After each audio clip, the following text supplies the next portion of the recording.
Hey, what's up everybody? Jack Jones here. It is Monday, so that means it's time for another Motivation Monday, and today we will be talking about finding happiness. So this idea was sparked when I was listening to a Tara Brach teaching, and she was talking about false refuges and how often we will use a false refuge to try to make ourselves feel better, but in the end, it is a false refuge, so it doesn't give us any real relief. So examples of false refuges would be if we're feeling emotional, then we go and comfort ourselves with food or with sugar. Other examples would be living in the future. So if we feel like our situation today is not good, then we will go to this false refuge of the future and think, well, when I accomplish X, Y, and Z, when I have more money, when I have a house, when I have a nicer car, when I finish school, then things will be okay. So those are all examples of false refuges, and the key point to take away is that what we're doing is we're ignoring the present. We are pushing away uncomfortable thoughts. We're pushing away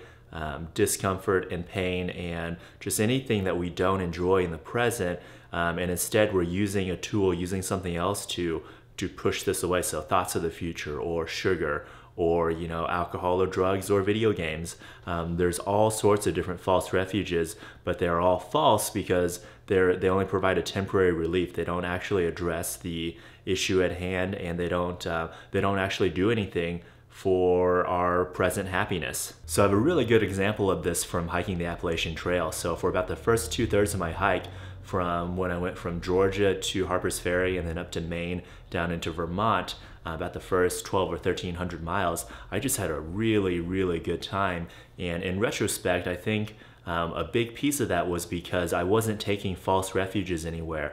I was really, really present, and I wasn't thinking about this hike of the Appalachian Trail as this thing that I needed to get through during that time. I was thinking about it as just a really fun journey, a really fun adventure, and I didn't care so much how many miles I made every day. I was more interested in taking whatever opportunity I could to just enjoy myself. So like when I was at Fontana Dam, I just took a day and I went swimming on the lake. This is this gorgeous place. Maybe I can find some photos for you and cut it in here.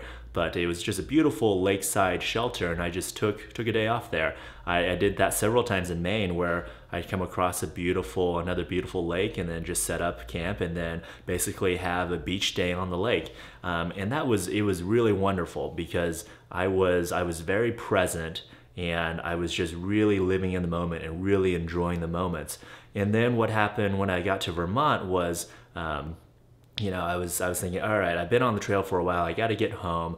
It's getting cold, and so I started moving from this present-centered focus to this future goal-oriented focus. And so I said, all right, I've got 700 miles left. I'm going to do 20 miles a day and just really push it out. And so those last 700 miles, I would say, if the first 1,300 miles were a 10 out of 10, those last 700 miles were like a 3 out of 10. What I remember from those last 700 miles is just being in pain, being cold, being miserable, and wanting to be done with my hike. And that was my big takeaway. And so, like in the first 1,300 miles, I took hundreds of gigabytes of photos and videos, and in those last 700 miles, I think I only filled up one SD card. So, right, I just really wasn't nearly as present. I just was not focused on enjoying the moment, and it I think that attitude kind of ruined the last 1/3 of my hike for me. So the takeaway for you, whatever your situation is to really start to live in the present and to not seek a false refuge in the future. So, if you're one of the people that have come to my videos to get fit, you really need to start finding happiness and being grateful for your present situation, rather than thinking, when I lose 50 pounds, when I put on 20 pounds of muscle, when I get strong, then I'll be happy. That's a false refuge. That is thinking that way will not help you. And what you'll find is that if you're constantly future focused, if you're thinking, okay, once I lose 50 pounds, then life will be okay, what you're gonna find when you do lose 50 pounds is that life will not be okay still. You're going to be looking for some new future milestone to latch onto, to attach and say, well, once I do this, then it'll be okay. It'll be this endless treadmill. And I think this sentiment is also very common amongst students because you think once I graduate, once I get a real job, once I get a career, then everything will be okay. Then I'll be able to afford the things that I want and things will be okay. But again, you need to cultivate that mindset that everything is okay right now. You are okay. You are it. You are everything. And you don't need some future event to make you okay. So how do you get to a place where you're okay with the present and you're not taking false refuge in the future, right? That's the big question. And I think it's actually very simple, and it revolves around meditation.